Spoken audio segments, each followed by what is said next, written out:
Radio Frente Patriótico Manuel Rodríguez, la voz del pueblo.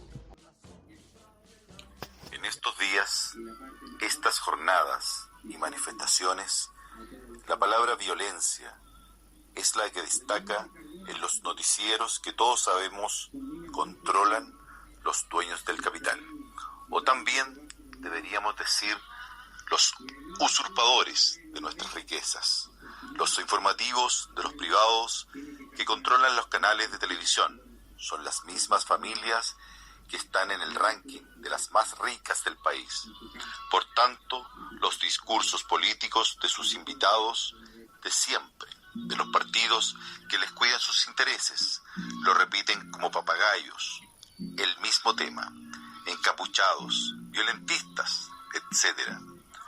Al rebaño se suman los políticos a cargo del gobierno y buena parte de parlamentarios, poniendo énfasis en el orden público como el remedio para controlar los desórdenes callejeros.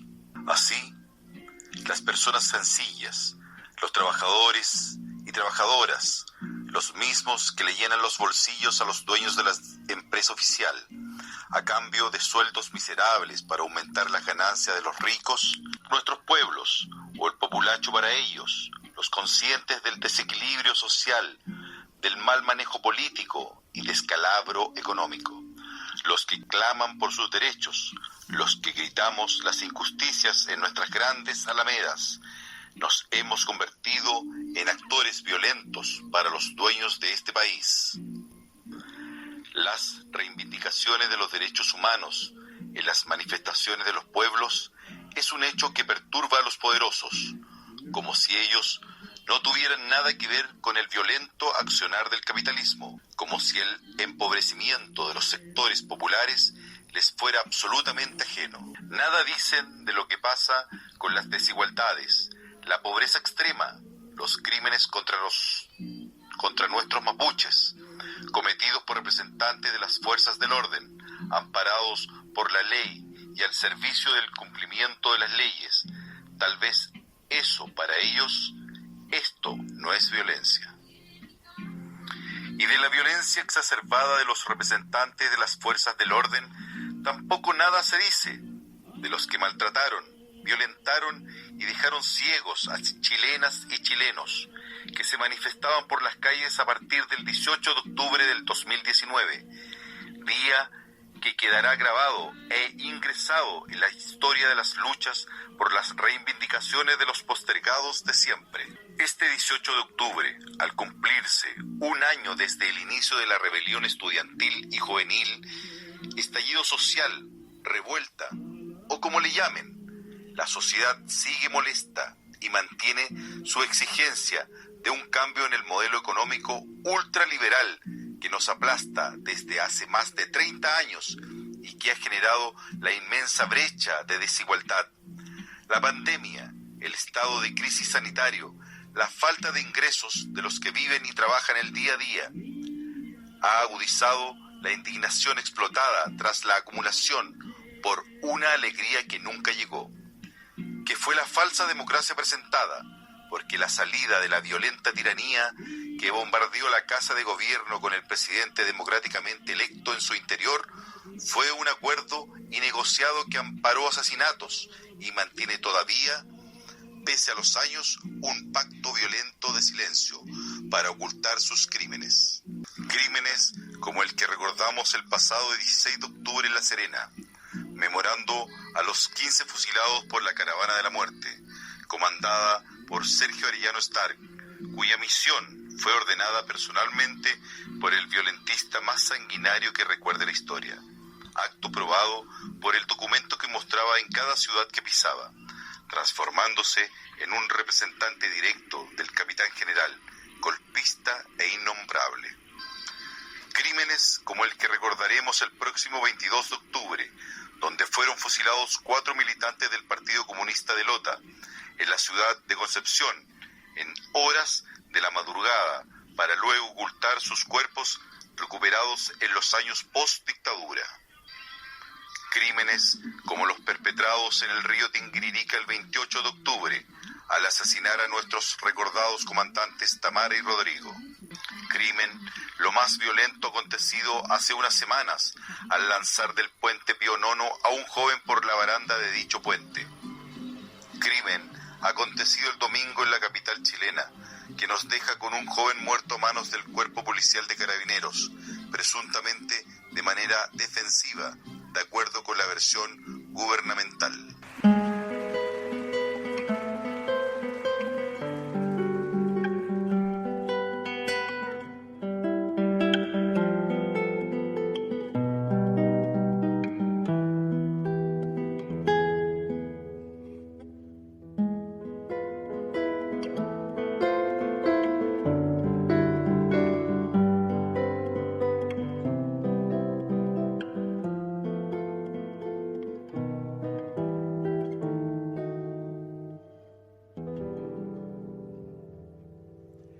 Por unas pupilas claras que entre muchos sables viera relucir, y esa risa que escondía no sé qué secreto si era para mí. Cuando altivo se marchó, entre gritos de alguacil, me nubló un presentimiento al verlo partir. Dicen que es Manuel Rodríguez y que se lo llevan camino a Tiltil, que el gobernador no quiere ver por la cañada su porte gentil. Dicen que en la guerra fue el mejor y en la ciudad lo llaman el guerrillero de la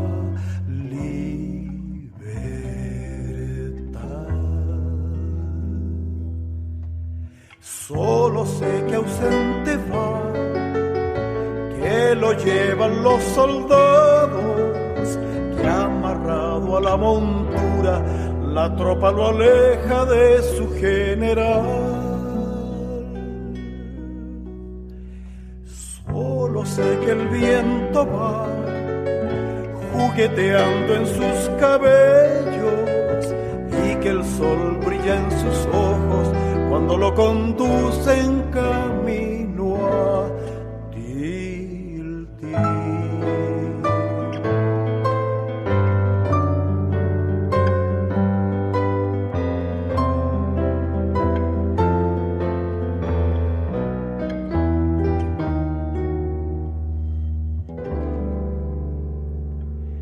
Dicen que era como un rayo cuando galopaba sobre su corcel y que al paso del jinete todos murmuraban su nombre, Manuel. Yo no sé si volveré a verlo libre y gentil, solo sé que sonreía camino a Tiltil.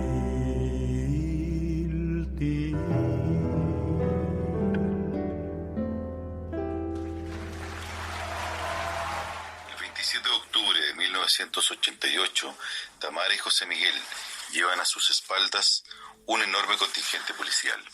Corren tomado de las manos y los perseguidores parecen estar tan cerca que el aliento enemigo les entibia el cuello. Hace 32 años encontraron flotando en el río Tinguiririca los cuerpos de Cecilia y Raúl, quienes fueron parte de la Dirección Nacional del Frente Patriótico Manuel Rodríguez. Tamara y José Miguel le dieron sentido a la lucha llevada a cabo por el Frente desde el 83, cada vez con acciones más elaboradas y consecuentes, y en el último suspiro de sus vidas se fue cumpliendo la tarea. Había que irrumpir en grande varias operaciones guerrilleras a lo largo del país.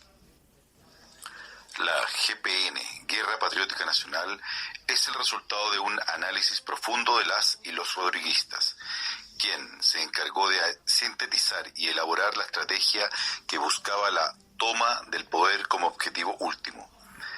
Estaba planteada en 3 etapas, las que estarían determinadas por las condiciones de lucha política, social, económica y militar en el país. La primera etapa, preparación de las fuerzas, cuadros probados, destacados por su entrega y disposición, que tenían la tarea de foguearse, desarrollando la preparación de las condiciones necesarias, adaptándose al clima, al terreno, crear las redes de abastecimiento, la infraestructura y fortalecer la base social. En las zonas destinadas había que lograr conocerla como la palma de la mano, saber quiénes vivían cerca, tomar contactos, generar lazos de amistad que permitieran el apoyo a las diferentes funciones que se requerían para el asentamiento de los equipos o unidades guerrilleras. No se buscaba el enfrentamiento con el enemigo, todo lo contrario, había que pasar desapercibido y mantener esta situación lo más que se pudiera. La tarea fundamental estaba determinada en generar las condiciones necesarias para establecer corredores que nos permitiera unir el trabajo con los grupos de frontera. En las ciudades se fortalecía el trabajo de reclutamiento y preparación política de los militantes, que debían desarrollar el trabajo en los territorios convirtiéndose en personajes queridos o queridas, respetados o respetadas por la disposición y entrega en las luchas del pueblo. Debían convertirse en militantes integrales, dar el ejemplo y ganarse el respeto de los vecinos o vecinas. La tarea era ser conductores de los procesos, mostrar las contradicciones del modelo imperante y preparar la autodefensa de las masas a través de la participación en los organismos de masas populares, desarrollando pasquines, haciendo estudios del teatro, de operaciones en torno, adelantarse al enemigo previendo las posibles distribuciones del ejército. La segunda etapa fue la consolidación de las fuerzas necesarias para la lucha, ya instaladas en los distintos escenarios, con la concentración de los medios necesarios y la organización de su distribución en las zonas. La tercera etapa, el asalto final, con un pueblo empoderado y preparado para enfrentar en todos los terrenos al enemigo. El 21 de octubre sería el hito que marcaría el inicio, el lanzamiento de la estrategia para que el pueblo conociera, en parte, la decisión del Frente Patriótico Manuel Rodríguez y de la manera como irrumpiría en contra de la dictadura cívico-militar que tantas muertes de trabajadores y trabajadoras había cobrado desde el golpe. Se conocía el poder militar con que el enemigo contaba, un ejército profesional con armamento y tecnología para la época, de punta, y con todos los recursos necesarios, con una alianza férrea con la CIA y el gobierno norteamericano. Los y las rodriguistas recogiendo con las heroicas luchas de los pueblos originarios, de los héroes y heroínas de la independencia y de miles de obreros y obreras que habían dado su vida por la libertad de esta larga y aguerrida faja de tierra. Apostó por el amor a la patria, a los pueblos que la habitan y se decidió a luchar y luchar hasta vencer o morir.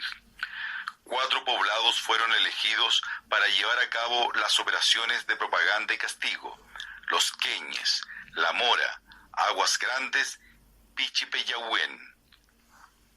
En Pichipeyahuen se entraba al pueblo y se atacaba el cuartel, operación que no resultó como se había planificado en primera instancia, por razones culturales. Varios combatientes mapuches que participarían de la incursión no se encontraban en condiciones. El jefe de la operación logró desarrollar el plan alternativo, atacando el cuartel y retirándose sin sufrir bajas. La Mora y Aguas Grandes no tuvieron el efecto que se esperaba, ya que el enemigo no apareció por las zonas, desarrollando las tareas encomendadas y retirándose de las zonas sin sufrir bajas. Los Queñes, operación principal, ya que en ella participaron importantes cuadros del Frente Patriótico Manuel Rodríguez, entre ellos Rodrigo, Tamara y Juan Órdenes, Pelarco, Boris y otros tantos esforzados y heroicos y heroicas hombres y mujeres rodriguistas. Se distribuyeron en 4 grupos, cada uno al mando de un jefe de grupo. Un grupo que tenía la misión de neutralizar el cuartel, recuperar el armamento y reducir al enemigo. Un segundo grupo, desarrollar la propaganda en el lugar. Otro, tomar la radio que se ubicaba en la posta y cortar el único teléfono que se ubicaba en la hostería. Y un cuarto grupo que había salido de la noche anterior y que tenía la tarea de desarrollar una emboscada que impidiera el paso del enemigo mientras se producía el copamiento. Este grupo prepara las condiciones necesarias en un alto del camino, que obligaba a los vehículos a bajar la velocidad, ya que había una curva pronunciada en el lugar.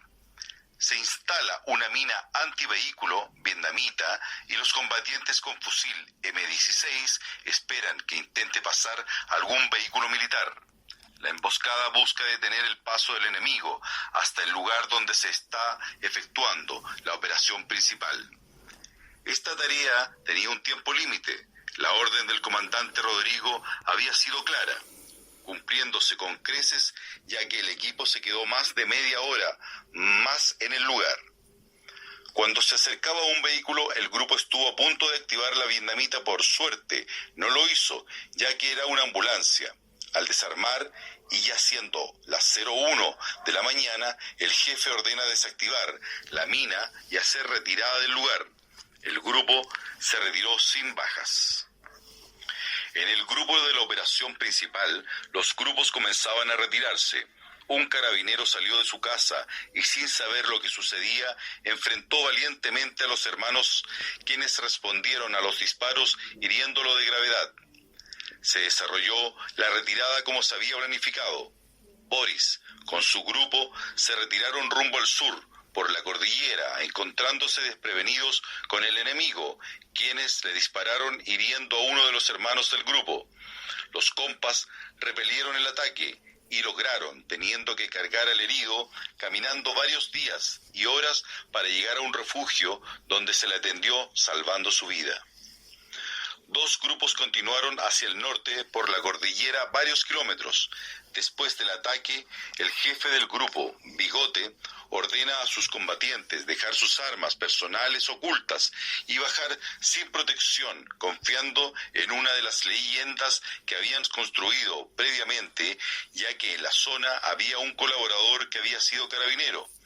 Esto no les dio el resultado esperado y fueron detenidos en el camino, ya que todos manejaban la misma leyenda, lo que provocó la sospecha.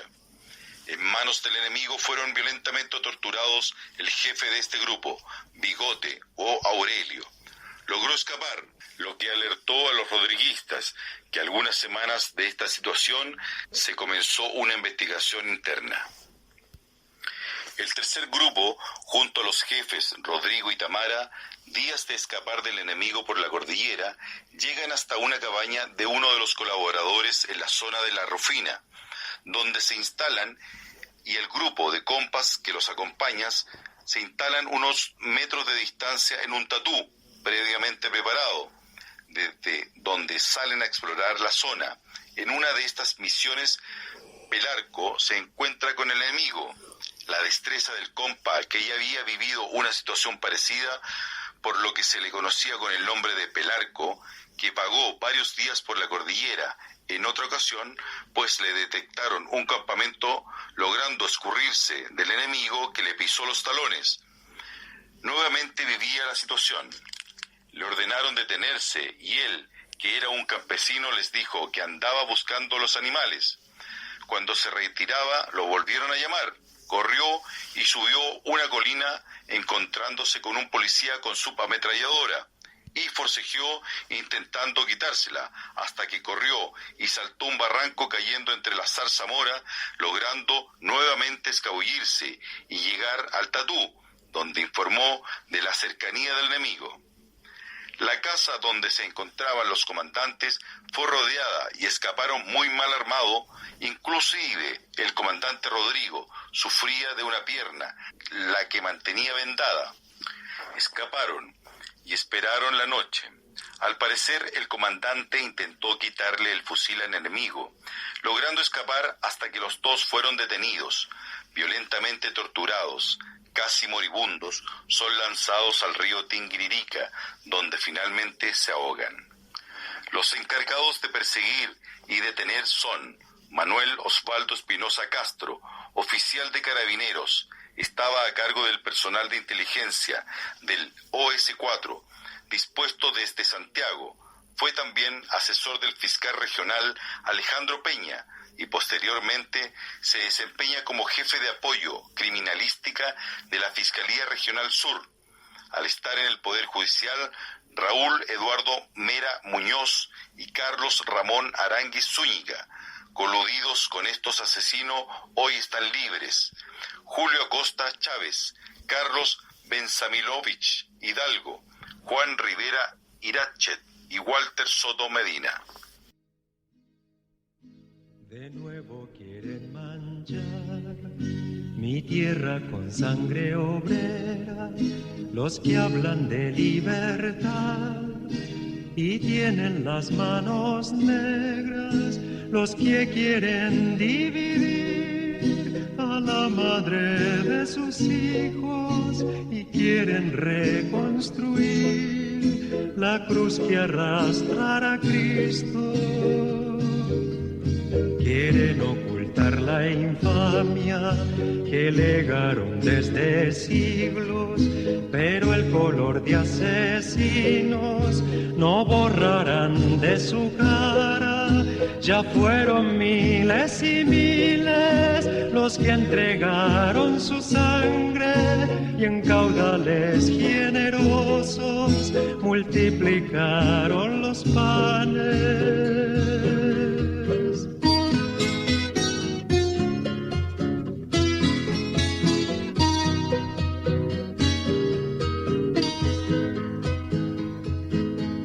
Ahora quiero vivir junto a mi hijo y mi hermano la primavera que todos vamos construyendo a diario.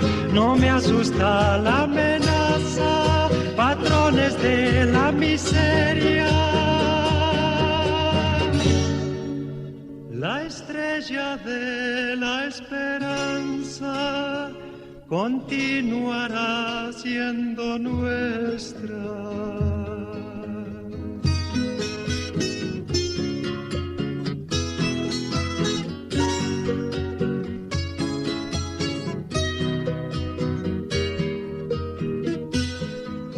Vientos del pueblo me llaman, vientos del pueblo me llevan, me esparcen el corazón y me aventan la garganta, así cantar al poeta, mientras el alma me suene por los caminos del pueblo, desde ahora y para siempre.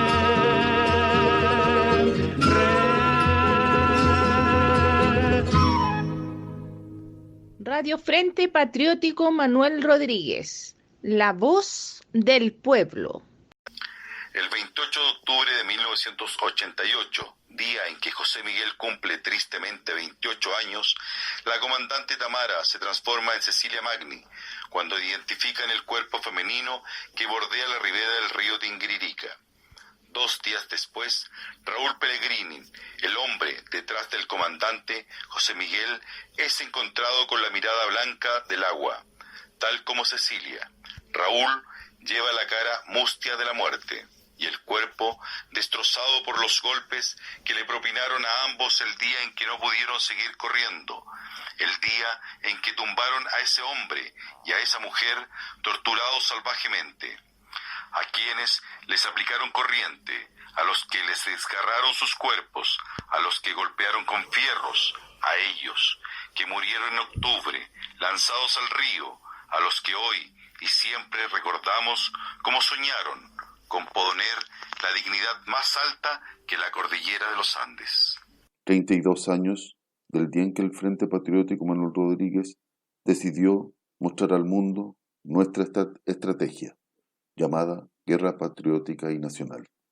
Un Chile que vitoreaba la nueva democracia. Para los rodriguistas, la caída en combate de los principales líderes, Raúl, Alejandro Pellegrini y Cecilia Magni, fue un duro golpe. El dolor era tan fuerte, ya que perdíamos el corazón, el motor, la esperanza. Pero su ejemplo nos despertó, nos levantó y seguimos desarrollando la guerra patriótica y nacional, aún en condiciones adversas. Los partidos tradicionales hacía rato se habían coludido y negociado. Los rodriguistas sacamos fuerzas del amor que sentíamos por la patria, por el pueblo y el ejemplo de Raúl y Cecilia. El 10 de septiembre de 1812, Fray Camilo Enríquez, fundador de la Aurora de Chile, escribía: «El entusiasmo es el interés y el celo por la defensa y el triunfo de una gran causa. La energía de estos sentimientos sostiene las revoluciones y hace que sean fecundas en acciones ilustres». Tranquilizadas las cosas, sucediendo la calma y la tranquilidad de los movimientos revolucionarios, quedan para el ejercicio de los ingenios y para argumento de la historia los acontecimientos y hechos de la revolución. El entusiasmo es el único apoyo de las revoluciones. Haciéndose universal, el triunfo es infalible. El entusiasmo es una grandeza, una fuerza del alma superior a todas las contradicciones y obstáculos, una firmeza que se nutre en los riesgos y en el desprecio a la muerte, un fuego que no sé si es el amor sublime a la patria o el odio a la tiranía, pero estos son los caracteres que han distinguido a los hombres de la revolución. Gracias, comandante Raúl Alejandro Pellegrini. Gracias, comandante Cecilia Magni Camino. Hasta vencer o morir. Prohibido es ahora a toda golondrina circular en los sueños que dictan estos versos. Voy a lanzar al viento enfáticos llamados para que me dispense de todos los trigales. Y pido que mis labios se alejen de la vida y que la muerte sola se cuelgue en mi palabra. Voy a cerrar canciones, clausurar los violines y hacer de las guitarras cuchillos indomables. Haré de los poetas un batallón armado que restituya en versos la justicia perdida. La voz será la hoja de un acero violento hendido en la garganta de todos los culpables. Voy a hacer de mis rimas vidrios vertiginosos que desgarren los ojos de los no castigados. Voy a juntar los signos de todas sus crueldades y verter en sus bocas la náusea de sus víctimas. Voy a extraer el verbo de sus hocicos muertos y hacer de sus palabras un vómito amarillo. Voy a sentar el alma en un palco de ensueños para que no me inquiete cuando clavo las uñas. Voy a clavar mis uñas en todas sus ideas, dejando en sus despojos manchas de poesía. Voy a hacer uniformes con los gritos de auxilio y vestirlos de miedo junto a sus escritorios. Del aire he de quitarle su transparencia viva para que solo sigan respirando conciencia. Voy a armarme de rabia para abolir rabiando todo lo que han tocado, todo lo que han amado. Voy a clavar sus manos a la cruz del obrero y colgaré en sus cuellos toda la cesantía. Voy a partir a Washington y pedirle a la CIA que me enseñe torturas todavía escondidas. Voy a ponerle bombas en cada sustantivo y coser en sus lenguas un cálculo podrido. Voy a seguir gritando sobre sus ataúdes los nombres de patriotas jamás aparecidos. Voy a hacerlos marxistas, socialo-comunistas y a fijarlos a un cepo mirando su pasado. Voy a encerrarlos dentro de una lágrima viva y a asfixiarlos en duelos y dolores de viudas. Voy a cerrar sus bocas con una cinta sinfonía y clavaré en sus ojos un cuadro de Picasso. Cuando su sepultura sea un hecho olvidado, voy a entregar de noche mensajes clandestinos. Voy a hacer del silencio una cárcel del pueblo. Voy a cortar sus manos a golpes de guitarra. Voy a armar regimientos de Allende y Nerudas y escupiremos odas sobre sus cementerios.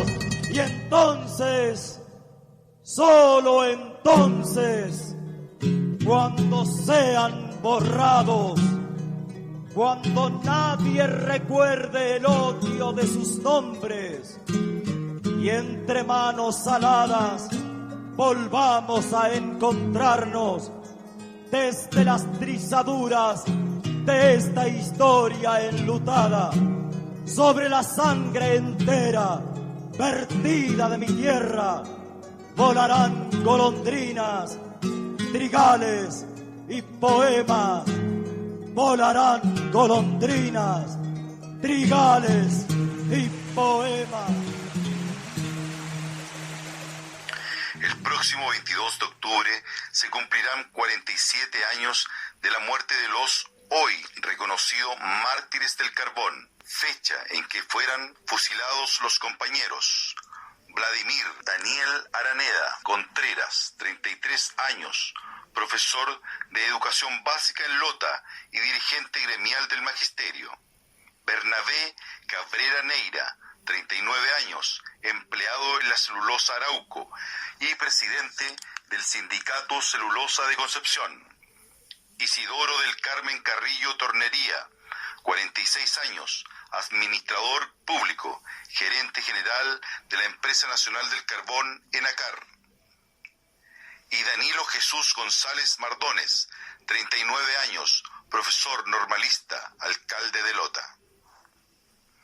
Los cuatro, luego de ser detenidos, fueron sometidos a proceso y condenados a la pena máxima en un consejo de guerra, en la causa Rol 1645-73, atribuyéndoles ser jefes de una denominado Plan Z, que se comprobó que nunca existió, que fue parte de una estrategia de los militares para justificar sus asesinatos, tratando de dar legitimidad a este atropello al más elemental derecho humano, que es el derecho a la vida. El día 21 de octubre, el comandante de la Tercera División del Ejército aprobó la sentencia, fijando el fusilamiento para el 24 de octubre. Sin embargo, este se realizó el día 22 en los faldeos de un cerro de Carriel Sur. Los cuerpos no fueron entregados a sus familiares y se les enterró por instrucciones de las autoridades en el Cementerio General de Concepción, sin conocimiento de sus familiares. Solo en junio de 1990 pudieron ser ubicados y exhumados por orden del segundo juzgado del crimen de Concepción. Lo fueron a buscar a las 3 de la madrugada bien armado. Dijeron pertenecer a un organismo del Estado.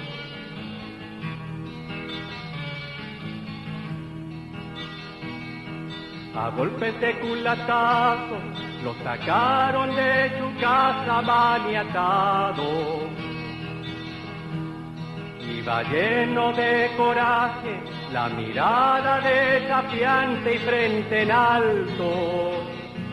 Después le aplicaron lo de siempre por todos lados. Guerrillero es el flaco, un guerrero de la paz y el amor. Guerrillero es el flaco, un guerrero de la paz y el amor.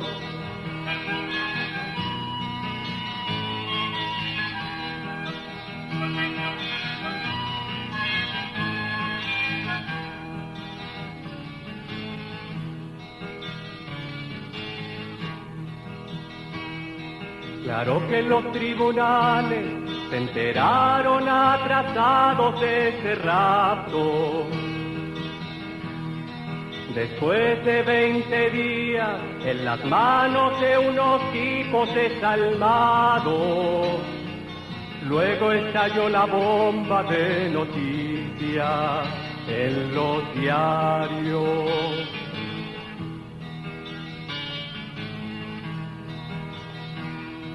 Pusieron fiscal de guerra un militar que desconoce a su abogado.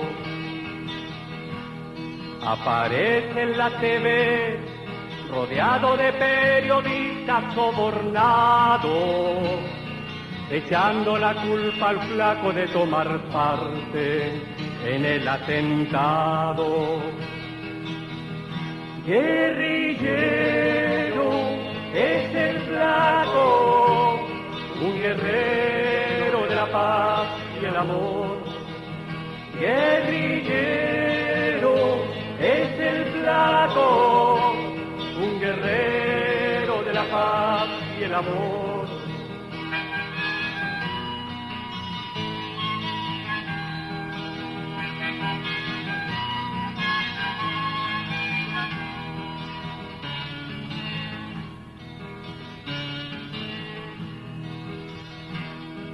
Y así todos los días se reúne la gente en sus casas a mirar el noticiero en el que aparece el flaco casi a diario, con otros supuestamente involucrados, con cargos varios.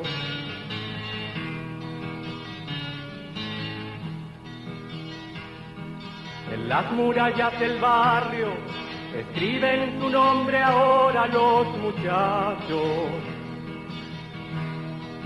Y más de alguna vecina le ha prendido una velita a su retrato. Dos niños en una esquina están jugando a ser el flaco. Los niños por todas partes van jugando a ser el flaco.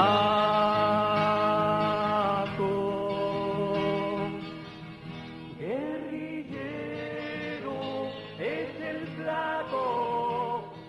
Transmitió Radio Frente Patriótico Manuel Rodríguez, la voz del pueblo.